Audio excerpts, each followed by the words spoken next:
Good morning po. Morning. Merry New Year. Merry Christmas po. Merry Christmas. Ayan, batiin niyo po yung mga katabi niyo. Merry Christmas. Ilang araw na lang po, Pasko na. Di ba? Ang lamig na po ng panahon. Bigyan ko lang po kayo ng konting kwento. Last night, Friday ba yun kwento? Friday. Nagkaroon po kami, nag-Divisoria. And grabe po, ang lamig na, ang busy na ng mga tao no? Talagang ano na to, ito na yung day talaga, di ba? Paskong Pasko na po. And with that po, by the way po, last Wednesday and Thursday, bigyan po natin ng pagkilala, okay lang po ba? Kasi po, first time po ata to, tama po Pastor, no? First time natin merong more than 20 na nag-participate po sa kantata. And palakpakan naman po natin yung IBC Manila. Yun. Magkasample po sila mamaya. Pero palakpakan po natin and ginanap po yung kantata last Wednesday and Thursday. And nakakatuwa po, binibilang ko po sila eh. Nasa 20 higit po sila. And nakakatuwa pong maka-experience na yun. And with that po, may share po ako sa inyo bago po tayo dumako sa pag-aaral po natin. Meron daw pong idea every Christmas. There is an idea or sabi natin, quote na lagi natin narinig. And I know you will attest to this. Sabi po, Christmas is the most wonderful time of the year. May kanta pa yun. Kasi hindi ko makakanta. Hindi ko po makakanta yun. So, di ba tama po sabi nila, Christmas is the most wonderful time of the year. Tama po ba yan? Amen po ba doon? It's the most wonderful time of the year. Kasi nga naman, kahit saan ka po pumunta ngayon, ang nakalagay po, Merry Christmas talaga. Di ba? Wala pa nga pong Pasko, may namamasko na eh. So talaga sabi nga nila, Christmas is in the air. Sabi nga nila, tayo daw pong mga Pilipino, as early as September, kung di po nagkakamali, kung makakanta na po sino? Social na rin yan, di ba? And talagang grabe po. Then, sabi nga, Christmas is the most wonderful time of the year. Pero, let's go muna po dun sa word na wonderful. Pag sinabi pong wonderful, ano bang ibig sabihin yan? Okay. Sabi ng ano po, by definition, it's something astonishing, unusual, kakaiba. Okay? And, nakakamangha, kakaiba. Sa Bible po, may dalawang word na ginamit. Pag sinabi pong wonderful. Yung word po na palya, and pele. Okay? Ang ibig sabihin po niyan, something is marvel. O nakakamangha. Okay? Yan po yung sinabi po dun sa Isaiah chapter 9, verse 6. Yung wonderful counselor, mighty God. Yun po yun. So, ano po yung ibig sabihin na? Nung dumating po si Kristo, di ba? May gusto ko tinatry sa kanta, kaya sabi doon, then Christ came, changing everything. He took my sin and shame. Di ba? Gusto mo po yung kanta ngayon kasi it is something wonderful. It is something nakakamangang bagay po na ginawa ng Panginoon. Amen ba doon? Na pumunta siya, ipinanganak siya, para lang mamatay at tubusin po yung mga kasalanan po natin. Eh sabi po ng 2 Corinthians, yung pag-ibig na yun, yung gift na yun, is something words cannot comprehend. Na grabe. So, ngayon po, kaya dapat tayong magalak. There's a reason to be celebrate yung bagay na yun. Kasi nga, mayroong nangyaring kamangha-mangha. Diba? And, yun po yung dapat nating tignan. Yun po yung dapat nating gawin ngayon. Okay, diba? Sabi nga natin kanina, it is the most wonderful time of the year. Kaya ngayon po, titingnan natin, ano ba yung dapat ginagawa pag po may mga ganong bagay na nangyayari? Or yung kamangha-manghang bagay na nangyayari po sa atin, ano yung dapat maging response po natin?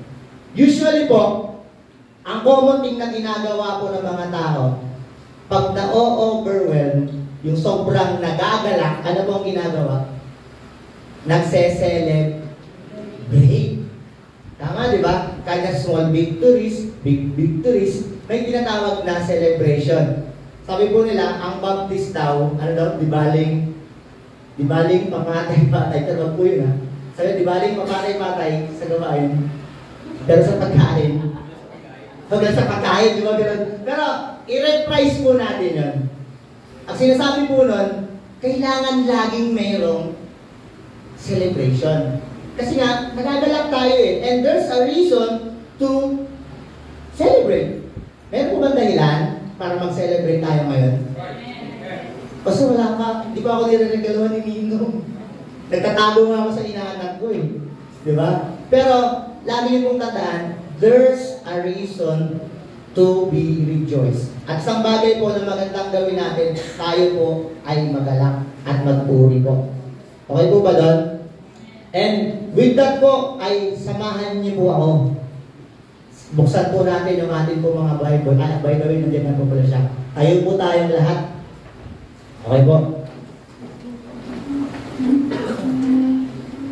Actually, hanggang verse 20 po tayo. Pero dalawang verse po nandyan. Okay po? Dahil dalawang verse lang po yan, okay lang po bang sabay-sabay na natin pong basahin? Amen po? Nakita nyo na po ba? Nakita na po? Amen. Sige po. Sabay-sabay na po natin basahin. Luke chapter 2 verse 10 to 11. Ready? Begin. But the angel said to them, "Do not be afraid. I bring you good news that will cause great joy for the people. Today in the town of David, a Savior, the Messiah, the Lord." Ulitin po natin yung verse 11. Today in the town of David, a Savior has been born. He is the Messiah, the Lord. Ang Panginoon po ang madakila sa kanyang salita. Manalangin po tayong patuloy. Mapagpala namin Diyos sa makapangyarihan po sa lahat. Lord, napaka-busy na po ng kapaligiran namin. Napakadaming ingay or personal, Panginoon, may mga dinadala kami. Pero gaya po ng sinabi, Panginoon, more than 2,000 years ago, ay ipinanganak at dumating ka, Panginoon, sa amin para tubusin din yung aming mga pagkakasala. And isang bagay po yun, to be celebrated, Panginoon.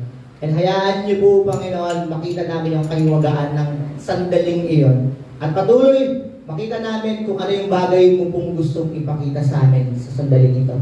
Itago niyo po ako sa likuran. Kayo lamang po madakila. Kayo lamang po magtaas sa tanging pangalan ng Panginoon Jesus. Amen and amen. Sige po, maaari na po tayo makaupo. Okay po, sabi po natin kanina, it is the most wonderful time of the year. And kaya po tayo magse-celebrate. Pero there's always a common thing na ginagawa po natin when celebrating Christmas. Tama po? Share ko lang po sa inyo konti. Nung kami po sa mga youth service po natin, meron po kaming short series ngayong Christmas. Ang title po, ano ba? Christmas X and Y's. Hindi po yun yung palabas ni ano ha? Ano ba yun? Palabas ni Liza Soberano. Hindi yun. Ang tinutukoy po natin doon is may mga bagay tayong ginagawa pag Christmas na baka din naman hindi yung tamang response. Okay, may mga yun ang bagay po ako ipapakita. Pwede pakita mo kayo pictures. Yan! Marami po yan. Tama? Every Christmas. Ano po tawag dyan? Christmas parties. Okay? So, basta hindi na tayo magpa-party. May party di ba mamaya? Di ba? Pero ang sinasabi po natin, huwag nating mamimiss out. Minsan po kasi, when doing parties, sino po ang naitataas minsan? Sino po ang nandoon sa paggagather na yan? Minsan nawawala si Christ. Minsan nagpa-party lang tayo, may party lang tayo, pero nase-set aside natin ang Panginoon. Which is yung nakakalungkot kasi nga, araw niya ito eh. So, hindi ibig sabihin, nagpa-party tayo, okay na. Hindi. Lagi po natin tandaan, Without Christ sa party, it is meaningless. Especially during Christmas season. Isama po natin siya. Bigyan natin siya ng puwang pag tayo'y magpa-party. Especially Christmas parties. Next po. Pwede, picture. Yan. Ano po yan? Gifts. Regalo. Exchange gift. Diba, minsan, dyan tayo nakaabang. Nung bata po ako, dyan ako nakaabang sa mga ninong at ninang ko. Ngayon po, ako na po ang ninong, ako na po nagtatago, di ba? So, kaya di po ako uwi sa amin. Nagpwede po. Pero, kidding aside po, minsan nakatingin tayo sa gifts. Actually, di ba? Na, uy, Pasko na naman. Ginagawa pa nga natin pang-motivated sa mga bata, di ba? Na, uy, nagbigay-bigay ako sa iyo. Di ba? Magpakabait ka lang. Di ba? Again po, hindi po masama mag-gift. Kasi baka isipin nyo, so pastor, di ka na namin nagregaloan. Di na kami magregalo. Hindi pa naman po. Pero ang sinasabi po natin dito is that, huwag po tayong makulong doon sa idea na kailangan may gift ako. Or kailangan may ibigay ako. Or kailangan makatanggap ako ng something na ireregalo mo. O ireregalo ko. Okay? Kasi paano pag yung idea is wala ka nakuha? Paano pag yung idea is hindi ka nakatanggap? Ano tayo? Lungkot-lungkutan? At masasabi natin, sana ngayong Pasko.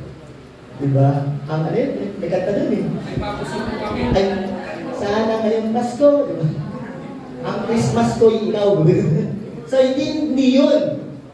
So, ang sinasabi natin dito is that hindi ganun dapat. Hindi nakatuon doon sa ireregalo lang. Okay? Next po. Ito, medyo mabigat-bigat ng konti. Yan, reunions. Family reunions, batchmate reunions, anything na may reunion.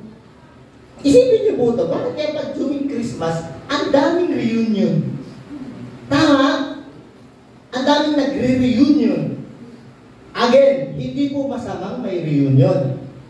Gusto ko po may reunion. Lalo po, nag-iisa kasi ako eh. So gusto kong may kasama po ng mga pinsan, yung mga pinsanin, yung mga kamag-anakan. The idea, gusto natin, maganda yun. Pero hindi po dyan nakasentro ang Pasko. Hindi po yan ang tamang response ng Pasko. Eh paano pag nasa malayong lugar yung mga kamag-anakan natin? Paano pag hindi kaya makapunta? Magagalit tayo sa kanila? Magtatampo tayo sa kanila? Okay? Hindi po yun. So, again, yung lahat po ng pinakita po natin tatlo na yan, okay po yan na ginagawa pag Pasko. Pero, isama natin po ang Panginoon when we're doing parties, when we're doing exchange gift, when we're doing reunions. Isama po natin siya. Okay? Pero hindi po lang dapat ganyan lang. Okay? So ngayon, kung hindi yan yung common thing na ginagawa natin at hindi yan yung dapat natin ginagawa on how to rejoice doon sa pagpapanakan ng Panginoon, ano yung dapat? What is the right response na dapat natin gawin? Tatlo lang po ito, mabilis lang mabilis. Kung titilang po natin yung verse 11, basahin ko po. Sabi po ng verse 11, Today in the town of David, a Savior has been born to you. He is the Messiah, the Lord. Una, rejoicing that points the reason of the season. Maunawaan muna po natin, ano ba ang dahilan ng panahon? Sabihin ko ba, ano ba ang dahilan ng panahon in the first place? I know some of us will agree or lahat tayo mag-agree sa katotohanan na ito po na hindi naman po talaga December 25 pinanganak ang Panginoon. Tama? Hindi naman po. Agree po tayo dyan. Hindi po siya pinanganak ng December 25. Pero bakit tayo magse-celebrate ng December 25? Naisip niyo ba yun?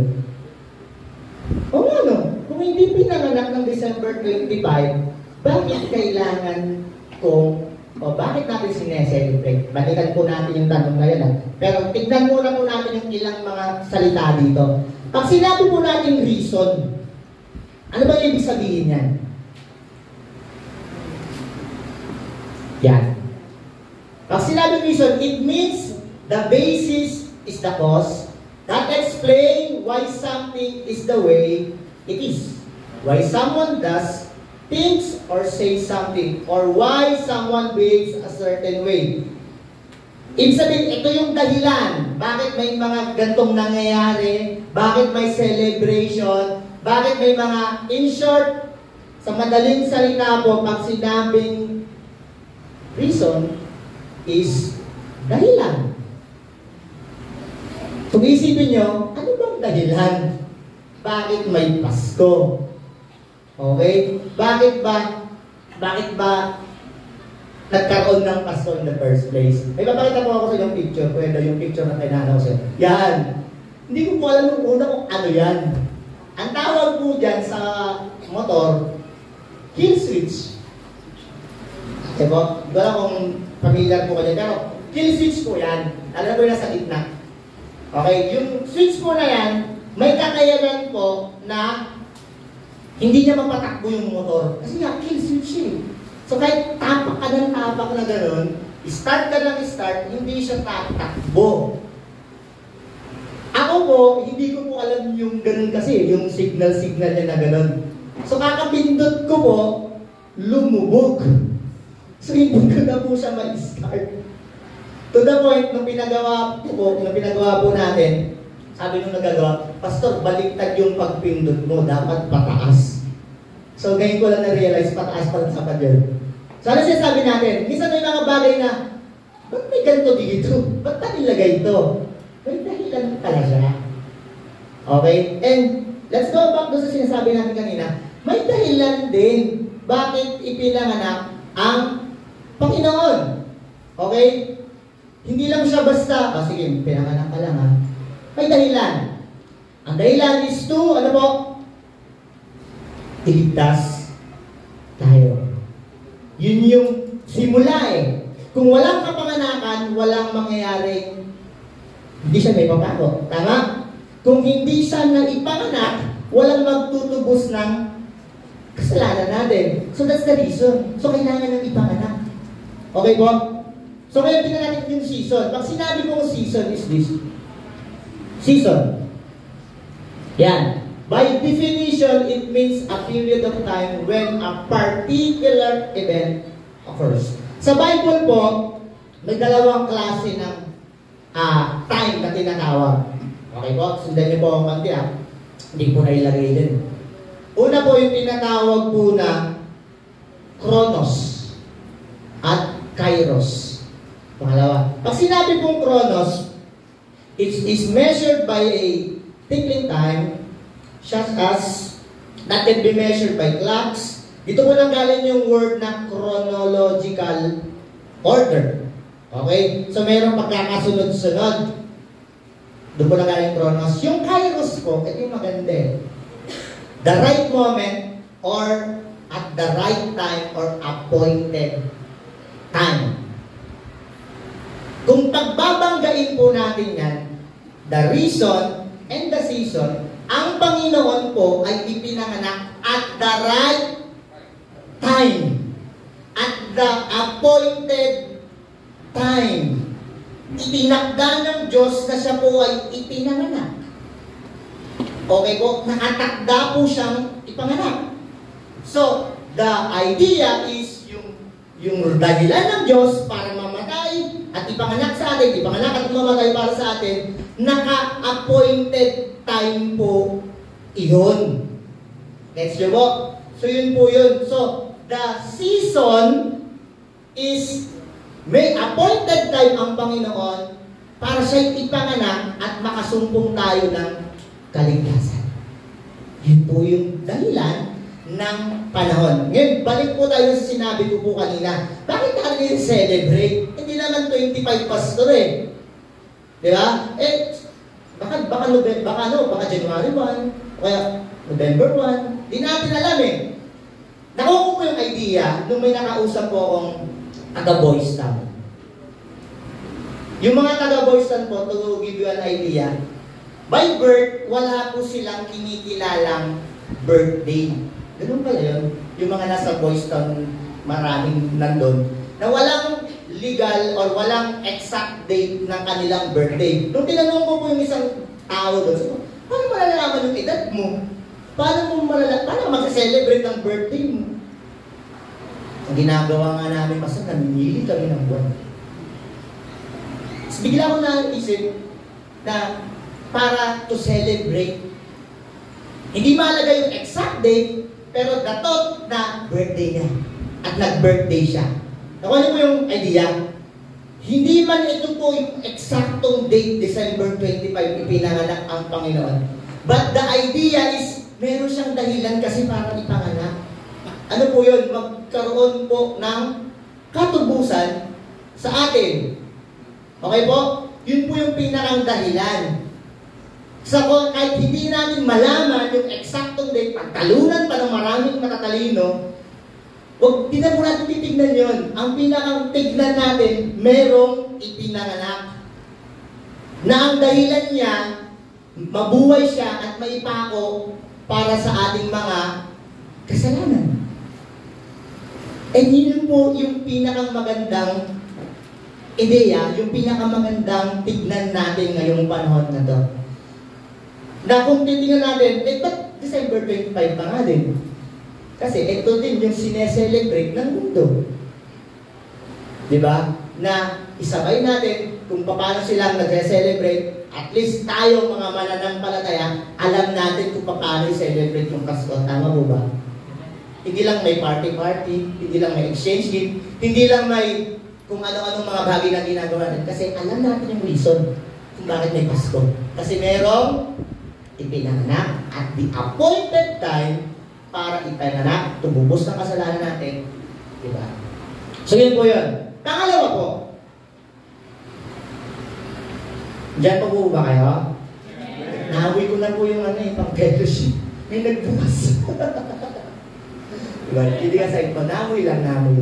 So yun po. Number 2 po. Yan. Ano po yung tamang response? By rejoicing in recognizing who He is. May binanggit niya sa verse 11 na gusto ko eh. Ito po. Basahin ko lang po ulit ha. Kung may Bible po kayo, tingnan niyo po. Sabi po dyan, today, in the town of David, a Savior, buhitan niyo po, has been born. He is the Messiah, buhitan niyo rin po, the Lord. Kukunin po natin yung tatlong word na yan. Ano po yun? Savior, Messiah, Lord. Okay. Unahin po natin yung word na Savior. Pag sinabi po Savior, ano po ba yan? Sa original language niya po, ang ibig sabihin po yan ay soter. Diyan po nanggaling yung word na soteriology or the study of the doctrine of salvation. Okay? So, ang ibig sabihin po ng soter is deliverer. The one who saved, the one who keep us safe and sound. To preserve one who is in danger of destruction and to save and rescue. Kunin natin yung idea ko ha. Sabi dito, the one who is to save, the one who is in danger and destruction and to save and rescue.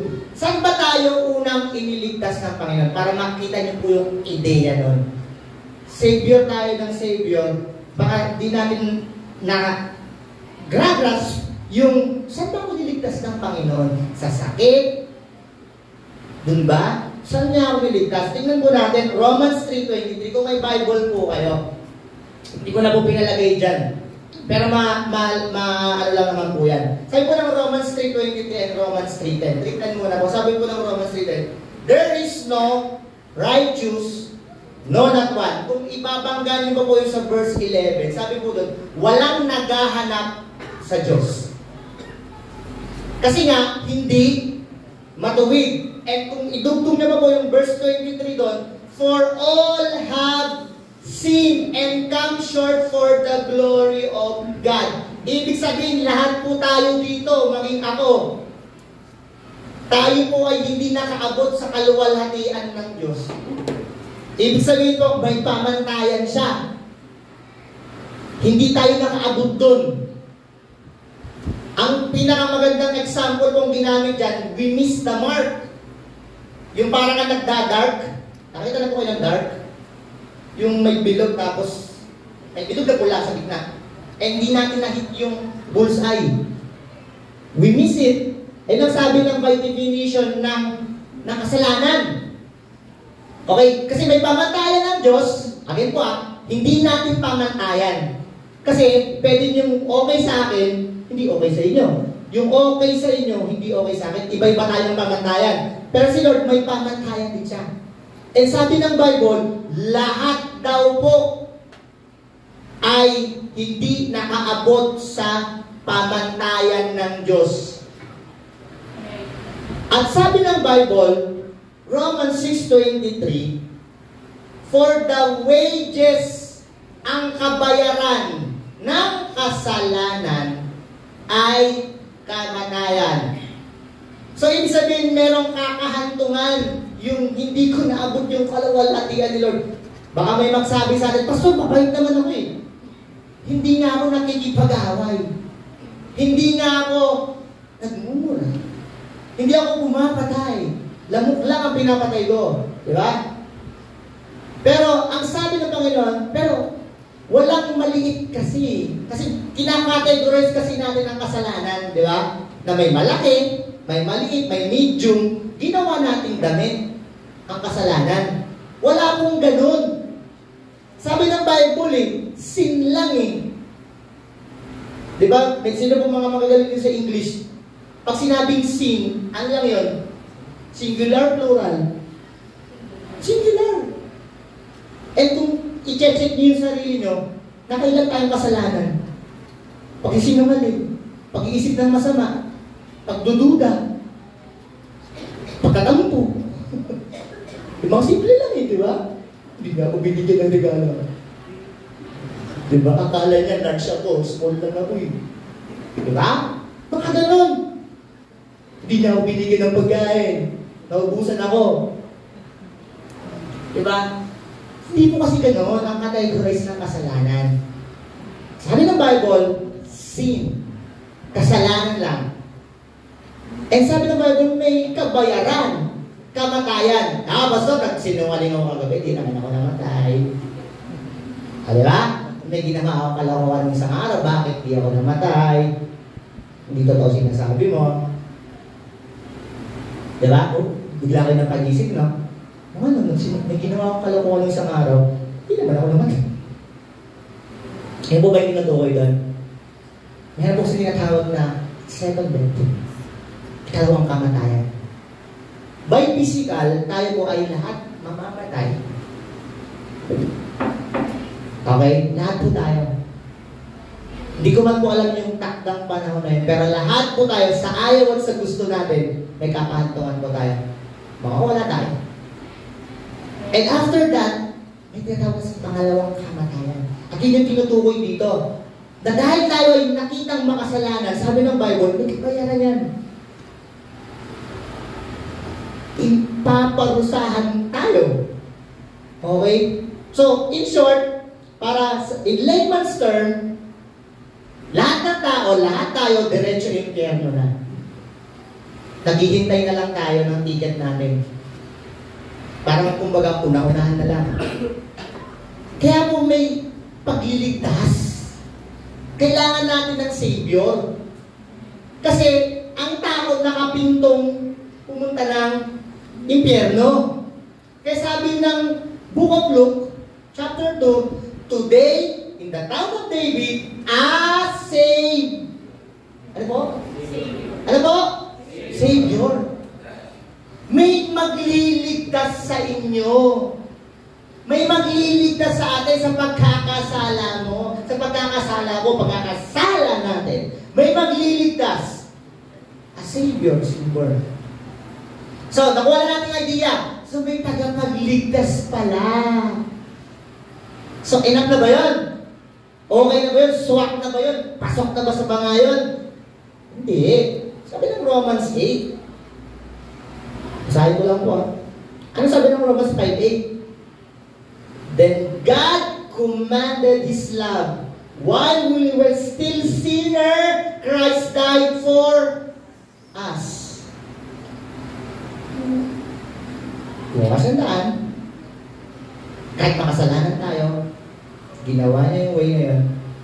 Sabi ng Bible, John 3:16, kapisado na to. For those who believe, He gave them power to become His son. Diba? Binigyan tayo ng karapatan na maging anak niya. So doon pa lang pala may bibilang na maging anak ng Diyos.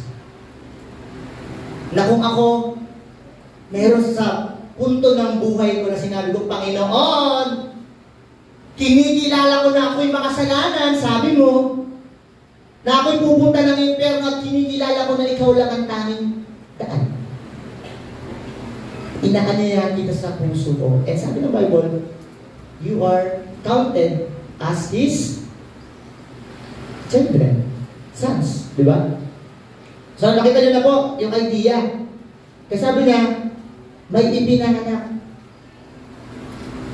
So, yun po yung ibig sabihin ng Savior. Tingnan, puntahan ko lang po yung John 3:6. May magandang verse po dito. Ito po. Kung titignan niyo po sa verse 17. For God did not send His Son into the world to condemn the world, but to save them through Him. Sa pamamagitan ng Panginoong Jesucristo, pumunta siya sa mundo para hindi ipaggigitan na makasalanan ka kasi. Hindi. Sabi niya para iligtas ka. And dyan po tayo sa verse 35. The Father's love the Son and has placed everything in His hand. 36. Whoever believes in the Son has eternal life, but whoever rejects the Son will not see life. Sabi niya, dalawang option. Kung sino man daw ang tumanggap sa anak, sampalatayanan ang anak, ang pinanganak, si Jesus, ano daw po? Will have life. But those who reject, sabi niya, will not found life. Basic lang naman po yun eh. Meron, wala. Di ba? Parang pera o ba yun lang, di ba? Parang gano'n, di ba? So, ang sinasabi po natin dito, kaya maintindihan at dapat nating maintindihan na kailangan ng tao ng tagapagligtas. Again, sabi po ng Book of Luke, yung text po natin, for unto us, ay, sabi doon, in the city of David, ano? A Savior has been born. Next po natin. Sa ibang salin po ang ginamit, Messiah. Sa ibang salin po, Christ. Gamitin po natin Christ. Sa original language niya po, ang word po ay Christos. Okay? Meaning the Messiah, the Anointed One. Ano pong ibig sabihin yan? Okay. Pinili. Okay? Pag sinabi pong pinili, may idea po ba pag pinili? Kuwari ganyan, lahat po kayo dyan. Correct. Sa sinami-dami niyo po, siguro nasana po tayo ng 50, 60. Si Dave ang napili ko. Ginanon ko, dinampot ko gano'n. So, pwedeng piliin ko si Al, pero hindi ko pinili. Pero siya kasi nag-catch ng, diba? Nakuha niya, napukaw yun. And sabi dito, ang Panginoon daw ang pinili. In the Old Testament po, may ginagawa po silang pagbubuhos ng langis. Ginagawa po yun sa mga hari, sa mga prophet, na magiging prophet, magiging hari. To anoint them. The word anointed, binubuhusan po ng langis. The idea is, para makita nila, malaman nila, ito ay pinili for a certain thing na gagawin niya. Correct, siya yung magiging hari. Siya yung magiging propeta. Certain mission. Ang Panginoon po ay pinili na parito for a certain mission. Ano po yung mission niya? Para mag-celebrate ng Christmas. Yun po ba? Para mag-ho-ho-ho. Yun po ba yan? Ano po ba? Ano ang pinakang certain mission ng Panginoon? Bakit siya napapunta dito? To seek and save which was lost. Yun lang po. Yun ang pinakang specific mission ng Panginoon. Kaya siya pumunta sa mundo. Kaya siya ang pinili. Kasi siya lang po ang karapat dapat. Diba? Siya lang po yung kumbaga parang gamitin natin yung word na otorisitadong gumawa nun. Siya lang yung nakamit nung qualifications. At siya lang yung dapat. Okay? Kaya siya po yung Christ. And may binanggit po dyan sa verse 11, yung last word po. So ano ba yung word na pinaguhitan ko po sa inyo? Ano po yun? Savior, Messiah, and then ano po yung pangulit? Lord. Sa original language po, ang ibig sabihin po niya ay curious. Hindi po yan yung curious. Iba po yung curious. Okay? Curious. Ang ibig sabihin po niya ay supremacy. The one who has the control and the master. So, kukunin niyo yung dalawang word na yun. The one who has the control and the master. Alam niyo po, nakakalungkot man, we have the idea that si Lord ang Panginoong Yesus ang ating tagapagligtas. O Pastor, tinanggap ko na nga siya eh. Kinilala ko na nga siya, di ba? April 12, tinanggap ko ang Panginoon. Diba? Kinilala ko na nga siya eh. Pero minsan nakakalimutan natin yung pagiging Lord niya. Nakakalungkot man po. We have the idea na, Lord, Panginoon Jesus, ikaw ang Savior ko, ikaw na. Pero nakakalimutan natin yung siya yung nagiging Lord. Ano yung sabihin na? Ano yung word na yun? Sabi yun, the one who has control and the master. Try niyo pong tanungin sa isipan niyo po. Does the Lord Jesus Christ has the control and the master ng buhay po ba ninyo? Kailangan, sabi niyo lang po sa isipin na. In your decisions, in the way you think, the way you act, siya ba ang master? Kasi dapat Lord eh. Kailangan ma-recognize natin siya na hindi lang Savior, siya din yung Lord ko. Minsan akala natin na, Lord, sapat ka na niligtas mo ako, pero may kasunod sinabi, di ba? Lord. Na dapat siya yung, Lord, ikaw ang master ha. Minsan, pag, ito po I have nothing against family. I have nothing against work. Okay po yan. Maganda pong ginagawa yan. Pero when it comes to the master, sino po ang dapat nauuna? Sino po dapat ang nasa unahan? Ano po sabi ng Matthew chapter 6? Ano po yun? Seek ye first. Ano po? Kasi sabi ko second, third, first. By the way, ang ibig sabihin ng seek ye first, hindi mo siya ile-level ng, Lord, ikaw number 1 ha, pero yung number 2 ko iba na. Hindi po ganun eh. Ang sinasabi po doon, dapat siya sa lahat. Bakit? He is the master. Siya eh. Kaya minsan, naaagiga tayo, nalilito tayo, bigat na bigat tayo, kasi nga, yung master natin, hindi natin nauna. So, kailangan ako sa trabaho. Kailangan ako sa family. Okay po yun. Pero isang bagay po na nakakalungkot minsan sa ating po mga mananampalataya, pag yung bagay na dumating doon, nasa-set aside na natin si Lord, Lord, baka makigets mo naman.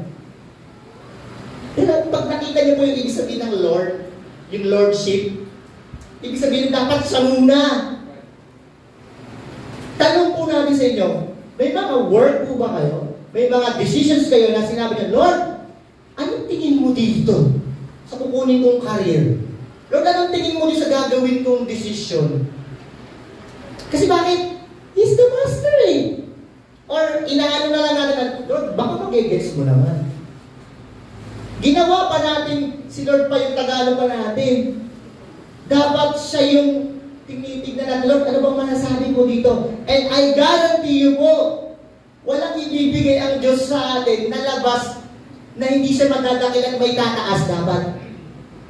Siya pa din dapat. At ito po pinakamaganda, subok na po ito. Hindi madamot ang Diyos. Akala natin, pinipigil lang ng Panginoon. Hindi po. Lordship. Sakop na tayo So, kung sakop na tayo, kung titignan na tayo, siya ang bahala sa atin. Pero minsan kasi iniisip natin, Lord, baka mag-gets mo naman. Hindi po. Kaya naiiwan lang natin ang Panginoong Jesucristo sa idea na tagapagligtas ko lang siya. Pero when making decision, when I'm making things to decide, ako muna lang. I will make my way. I did it my way. Diba? Kakantayin pa natin yun eh. Pero hindi po dapat ganun. Kasi isa lang dapat eh. Siya lang. Kasi ba, He is the Master. Siya dapat. Siya dapat yung sinasangguni natin. Na Lord, ano yung tingin mo po dito? Kung literal na gusto niyo po marinig ang Diyos, kaya niya naman magsalita mula langit. Kaya niya, hindi natin nililimita ng Panginoon, pero I guarantee you po, hindi niya gagawin. Bakit? Meron taon po dito. Meron na po ito eh. It is the written revelation ng Panginoon. When is the last time sinangguni mo salita ng Panginoon? Para alamin ko ano yung gusto niya. When is that last time? Or, Pastor, binabasa ko naman. Binabasa natin, inuunawa ba natin? Okay, inuunawa ba natin? Tinitignan ba natin? Inuunawa ba natin? Or, naghahanap tayo ng isang bagay na baka to, ang gusto nyo. Share nyo lang po one thing. May isang devotion po talaga ako. Sinasagot ko kay Pastor eh. Na hindi ko po malaman binigay ng Panginoon sa akin. And for some reason, yun naging devotion ko eh. Yung I will enlarge your tent, yung papalawakan ko yung territory. So, ano yung sabihin to Lord? Then coming next week, nung week na yun, dumating yung kinalingguan, may mga binigay na opportunity ang Panginoon. Sabi ko, Lord, ito na po ba yun? And isang klarong bagay na pinapakita sa akin ng Panginoon, ito yun. Ano yung sinasabi ko? May mga bagay minsan na ipapakita ang Panginoon sa atin sa kanyang salita na kahit hindi natin naunawaan in the perfect time niya, curious, ipapakita niya sa inyo yun. And thankful din kasi may mga spiritual, sabi natin, spiritual fathers, spiritual groups, and din po sa pinakamagandang bagay na pinupuno niyo po yung sarili ninyo. Para malaman natin kung ano yung sasabihin ng Panginoon. Kasi baka naman, hanap tayo ng hanap ng gustong pagawa ng Panginoon sa atin. Kasi Lord, gusto nyo lang, sa ikaw master namin eh. Hanap tayo ng hanap ng gusto nyo sabihin. Pero sa iba naman tayo naghahanap. Diba? Sa iba naman tayo lumalapit. Diba? And ang dami pong, ano po ngayon, nakakalungkot, misconception na pinapakita ng mundo. Bigyan ko po kayo ng isa po ha. Social media. Ano po yung nakalalagay doon minsan? Share this. Pagpapalain ka ni Lord.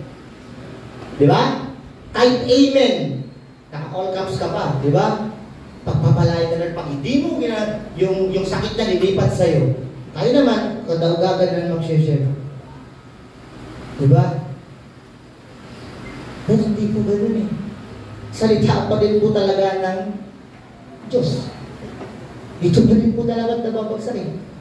At once na malaman po natin yung salita ng Diyos, mas maganda na, Lord, at pinapakita at i-reveal niya kung sino siya. Ano po yun dyan? Yung tatlong yun? Savior, Christ, Lord. Yan po ang Panginoon. Kaya dapat tayong mag-rejoice. Kasi He saves us, He is the anointed, and He is the master ng buhay natin. Pangatlo po,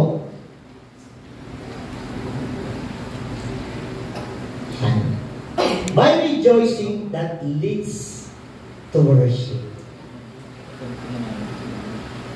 Anything na meron po sa atin, mapapansin niyo po ito, sa isang typical na tao.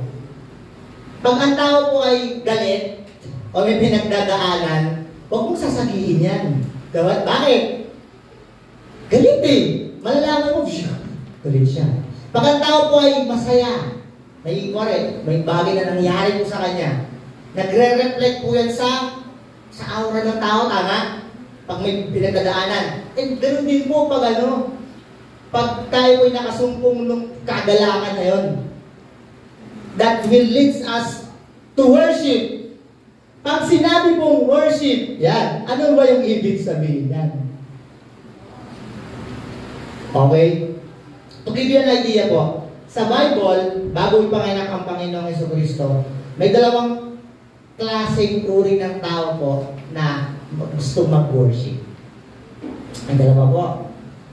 Tingnan niyo po sa Bible niyo po maya-maya. Sa Book of Matthew chapter 2. May dalawang klase po ng tao. Una po doon si King Herod and the Magi's.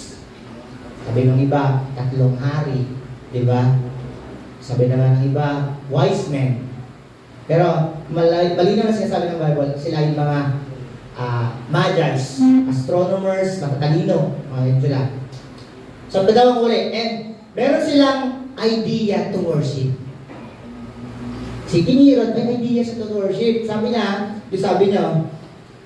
quote-unquote, sabi ni King Herod, he asked the Magi's to let him know exactly where the child was so he too could worship him.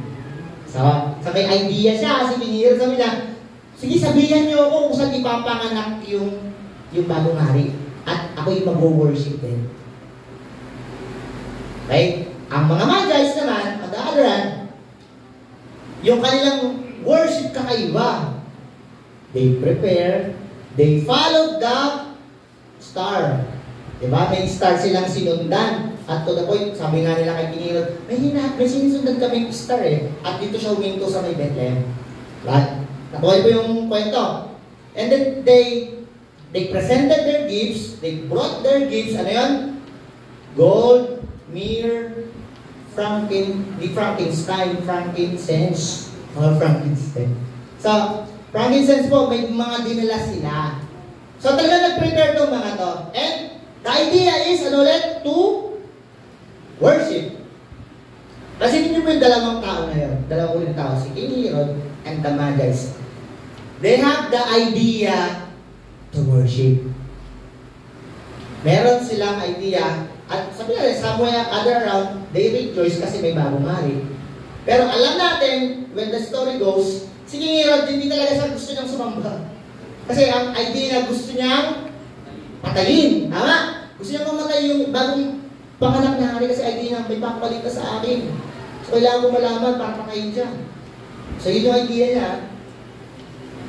And kung titignan natin, minsan, ang akala natin sa worship is just an idea na ginagawa ko at dapat kong gawin. Hindi po lang siya idea. Kasi pag ginawa ng idea, every Sunday lang ako mag-worship. Tataas ng kamay, kakanta, kung may ng instrument, gigising ako ng maaga para sumamba. Yun ang aking worship. Okay yun, pero it's not just the idea ng worship ay gano'n. Kasi ang worship po is a lifestyle. Sabi po ng 1 Corinthians chapter 10, verse 31, whatsoever you do, whether you eat or drink, do it for His glory. Nabibigyan ko ng kaluguran ng Panginoon sa bagay na gagawin ko. Binanggit ko yung pinakasimpleng bagay, pagkain at pag-inom. Kaya naman po yun sa Psalms, mas pinasimple pa. Psalms chapter 1. Sa aking pagtayo, sa aking pag-upo, sa aking paglakad, dapat makapaghatid ng kapurihan sa Panginoon. Ano sinasabi natin? Yung worship na dapat magre-reflect sa akin dahil nagagalang akong may ipinanganak na tagapagligtas is yung nilang worship yung linggo. Worship din na ginagawa ko araw. Sa trabaho mo, sa school mo, sa family mo, sa sarili mo, nasaan man ikaw dako. You worship. Hindi lamang po dito. Kasi maaaring paglabas natin dyan, kung ano-ano na naiisip natin na hindi magandang bagay. And again, it will lead to worship dapat. It will lead us na, Panginoon, ito yung offering ko. Yung gagawin ko sa trabaho, it's my offering to you. Hindi ako malilate. Hindi ako magkakat ng time. Uwi ako ng tama sa oras. Kasi bakit? Pinapakita ko na tama ako eh. Tama yung maging ehemplong manggagawa. Sa mga estudyante, hindi ako mag-create na na yung kakraming. At the last minute, saka ako gagawa ng project. Hindi. Maaga pa lang, ginagawa ko na. Sa decision kong gagawin, hindi ko isasal ng Panginoon. Isasama ko siya. Kasi, again, it's my worship. And the idea of it, it's the most wonderful time of the year. I rejoice and it will lead me to worship. Yung gagawin ko mamaya sa 24 ng hating gabi, 25, yung gagawin ko yun, to give Him glory. Hindi ko sasabihin ko huwag kayong mag-party. Hindi natin sabi yun, gagawin ko to kasi I recognize to give Him glory. Ang sarap po sa party. Ang sarap po na maibigay mo yung isang bagay na gusto ng Diyos na inaasahan niyang ibigay natin. Masarap po na yun. Na-experience nyo na po yun na may isang bagay kayong ibinigay sa isang tao, sa mahal sa buhay, na alam yung gusto niyang ibagay na yun at na-fulfill nyo na maibigay niya yan. Ako matutuwa po sa nanay ko at sa tatay ko. Isang bagay po na pinipilit po nila sa akin. Sabi niya, mamili ka. Christmas o New Year. Isa man lang, umuwi ka at makasama ka namin. Kasi sabi niya, kahit wala na tayong handa, hindi na namin gagalawin yung baboy. Sabi niya, hindi na namin gagalawin yung mga baboy mo doon. Pero, hindi nga sa'yo po. Sabi niya, pero the idea is nakasama ka lang namin. Kaya ako po, pinipilit ko po talagang makauwi. Diba? Na makauwi po para tusidin. Diba? Kasi may bonus sila. Pero sasabi po natin is that pag na-fulfill mo po yun, tapos makita mo yung ngiti nila, sarap sa pakiramdam po no? How about po yung Panginoon? Na yung bagay na ginawa mo at gagawin mo sa labas is makakapaghatid ng glory sa Kanya. Di ba nakakapagbigay din po ng ngiti sa Kanya yun? Di ba? Kasi yun yung worship eh. Tanggalin natin yung idea na ang worship tuwing linggo lang, hindi po yun. It's a lifestyle. Yung gagawin ko para sa Kanya magatid ng kaluwalhatian. Diba? Hindi po yung bagay na may hinder siya. Pero kung tayo nilagay ka, sabi na, Christmas should be a time of rejoicing, not in shallow, meaningless way, but by rejoicing over what God has done for us by sending His Son into the world. Wow, diba? Ganda po nun. Hindi lang tayo mag-celebrate on a meaningless way kasi nakasanayan na namin pastor eh. Sama niyo pa rin po. Pero may isa pang reason to rejoice. Kasi He sent His Son para sa atin. Hindi po yung maganda. And I pray, we pray, that coming 25, Sa kabila man ng busy ng mundo, huwag nating kalimutan yung ginawa ng Diyos para sa atin. Ano kayo? Gather kayo ng family nyo. Ako po, hindi ko binabrag, pero isang bagay po na naunawaan ko. Ina-apply ko po sa family namin. Pag umuwi po, we gather, kung ano man yung meron sa hapag namin. Nagpapasalamat at pinagpapasalamat na Panginoon, maraming salamat kasi pinanganak ka. Kasi kung hindi ka pinanganak, wala kaming ganito. At kung hindi pinanganak mo ang Panginoon, hindi tayo magkakakita-kita marami. Baka we're just a stranger passing by dyan. Ay, nakakilala. Wala tayong ganitong gathering. Pero ipinanganak siya po. Diba, sa mga ipagpapasalamat yun? At ang dami niya pang ginawa sa atin. Maliban sa kaligtasang ibinigay niya, ang dami niya pong bagay na ginawa. Tapi mo dapat ipagpasalamat. Huwag niyo na muna tignan yung problema. Huwag niyo muna tignan yung mga sulit. Problema na nga yan eh. Pero ang dami niyang ibinigay. At unang ibinigay. At doon po kayo mag-dwell. Doon kayo at sabihin niyo, Lord, I'm gathering my family ngayon. Sama-sama kami. Celebrate yung birthday. Pinagpapasalamat po natin. Ngayon po tayo lahat. Gawin po natin natin mo.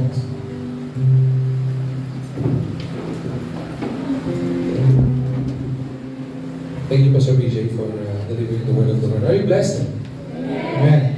Napakalinaw po nung mensahe na naihayag po ngayon po araw na ito. Rejoicing. Sometimes we correlate yung pag-rejoice into celebration. Iba sa atin, pagdating ng Christmas, we felt like there is no reason for us to rejoice.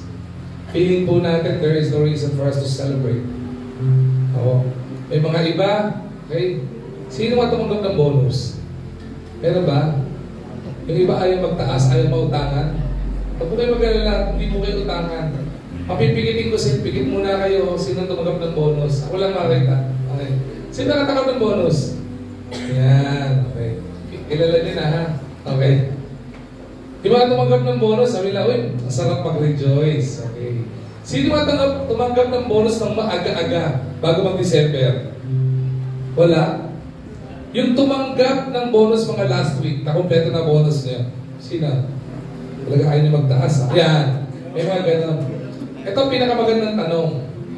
Sino yung natanggap niya yung bonus niyo pero ngayon wala na siya? Parehas ba kamay?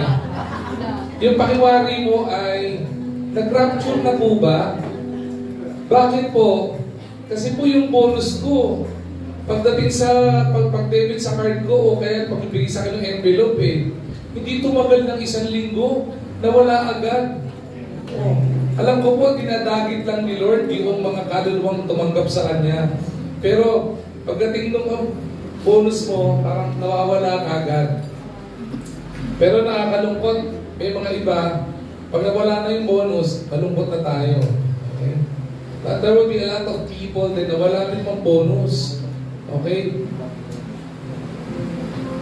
May iba sa atin, may mga karamdaman. Okay? To some of you who don't know, we have members, okay, na merong karamdaman ngayon, mga panahon na ito. Iba nga sa kanila, gustong pumunta sa church pero hindi makapunta sa church kasi they're in severe pain because of the illness that they're going through. Iba may problema. Iba dumadaan sa pagsubok, sa depresyon, sa anxiety, ang dahil pinagdadaanan. Eh pagdating ng Christmas, sabi ng karamihan, sabi ng mga na nag-aaral ng psikolohiya, okay, pagdating daw ng season ng Christmas, doon maraming mga taong na lulungkot. Parang weird doon, ano? Bakit pag Christmas, maraming tao nalulungkot? Eh, di ba ang Christmas is a festive month? No? Lahat masaya, di ba? Pero maraming tao nalulungkot. Subukan niyo magmaneho ng Christmas season, malulungkot kayo. Bakit? Ang traffic Malulungkot kayo, ang taas ng presyo ng gasolina. Ang taas ng presyo ng gasolina, ang traffic pa. Ang dami mo pwede natin ireklamo. Ang dami natin pwede maging dahilan para hindi i-celebrate ang Christmas. There are a lot of reasons for us not to rejoice. And we felt like this Christmas season is meaningless. And the only reason for this Christmas to be meaningless is for you to understand kung ano ba meaning ng Christmas sa iyo. Kasi kung ang meaning ng Christmas sa iyo is about bonuses, then it will become meaningless. Bakit? Nawawala yung bonus eh. If the meaning of Christmas for you is about new clothes, new shoes, whatever new things na meron ka, it would be meaningless. Bakit? Lahat ng mga bago, naluluma. Alam mo ba? Pero if we will anchor yung celebration and yung pag-rejoice natin with our Redeemer, maniwala po kayo, our Christmas will always remain meaningful. Bakit? Ang Panginoon po, kailanman po hindi naluluma. Hindi siya damit na pag sinuot mo, naluluma. Ang Panginoon, pag pinapasok mo sa buhay mo, yung luma, gagawin niyang bago. Hindi ba reason for rejoicing yan? May mga pagkakataon, may mga kakulangan.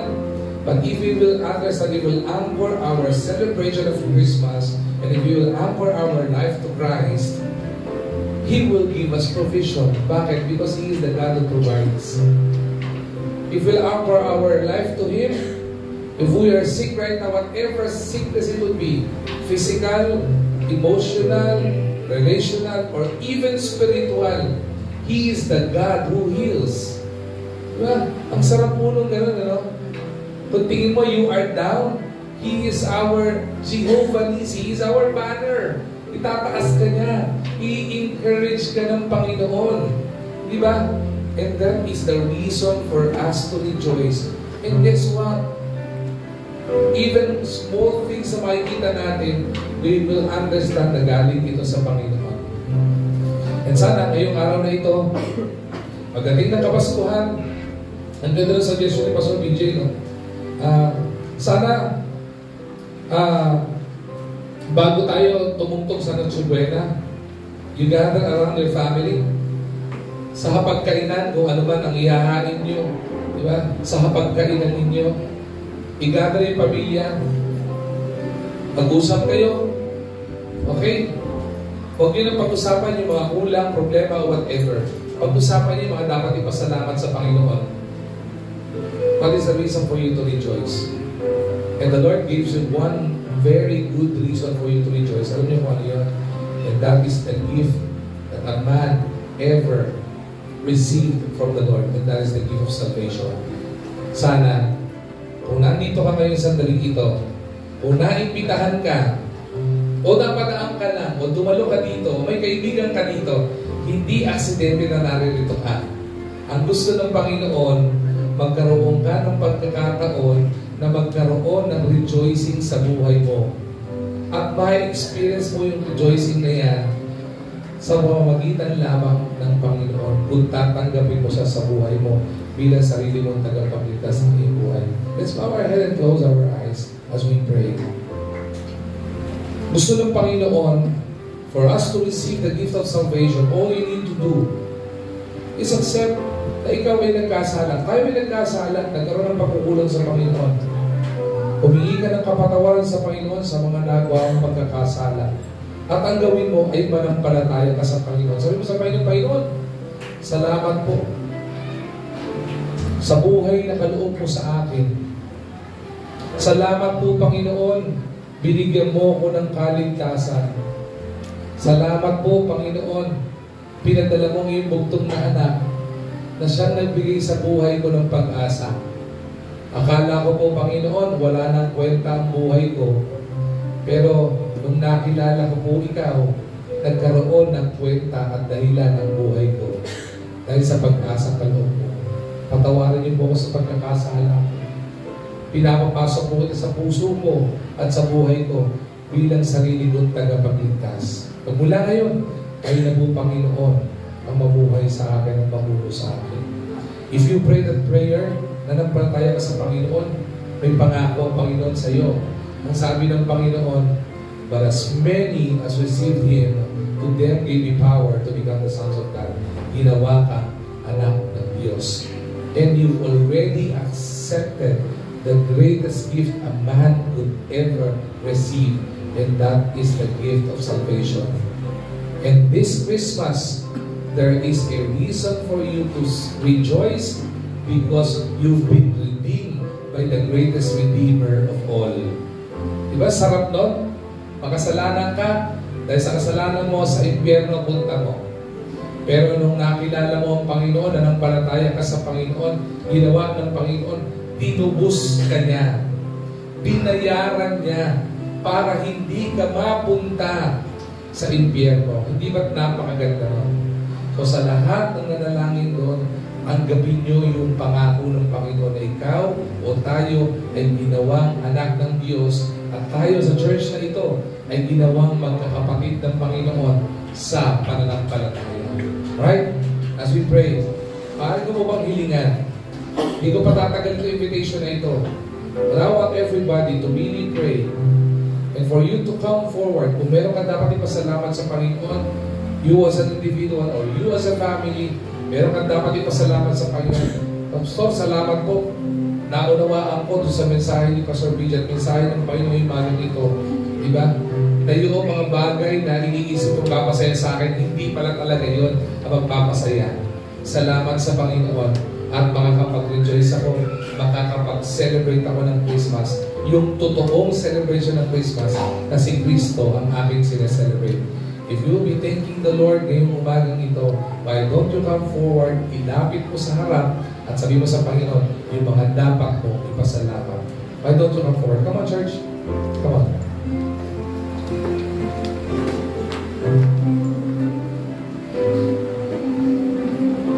Amen. Daming ipapasalamat sa Panginoon, ano? Maraming nangyari, maraming kakulangan, maraming pagsubok, pero maraming ipapasalamat sa Panginoon. Let's thank the Lord for all the gift He has given to us.